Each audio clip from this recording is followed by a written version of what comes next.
time for a check of weather and traffic on this Friday. And Jessica, what are we looking like for the weekend? There's so many things happening across the Bay Area, so a lot of pressure for you.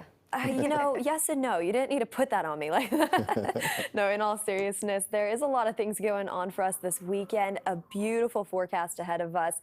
Let's start off with a live look. This is just from the Salesforce Tower cam.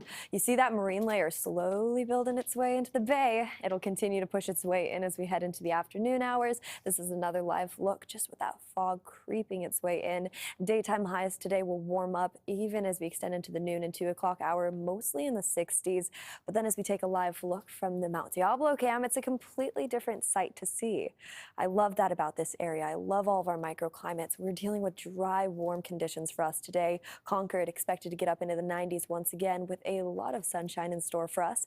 But let's talk a little bit more about that fog. So it is still filling its way into the bay, but as we head into the afternoon hours, it'll pull its way back along our coast. So for all of our friends along Pacifica, Bodega Bay, even Stinson Beach, that's where it's going to be highlighted as we head into the evening hours.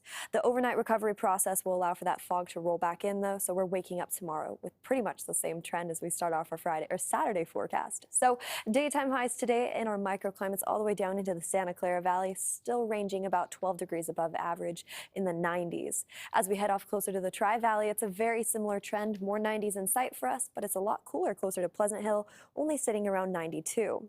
80 up closer to Sonoma as well as Napa, actually mid-80s there, but let's take a look at all these events going on, starting off with one of my favorites, Off the Grid. I think maybe just because I'm new, but Off the Grid starting around 5 o'clock tonight, 63 degrees as it kicks off. It's going to be chilly. I always bring a jacket, especially once that sun sets.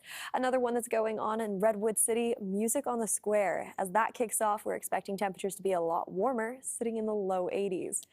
I'm so excited for this one too. Pride Parade as we extend into Sunday, 67 degrees as it kicks off. And if you're not going to that and you do have plans to go to Stern Grove Festival, temperatures will be sitting in the low 60s as that kicks off around 2 o'clock. So lots going on, right? It's a very, very mild forecast for us as we head into the weekend. Daytime highs still ranging just a little bit above average as we head into next week with more upper 90s in sight for our Inland East Bay.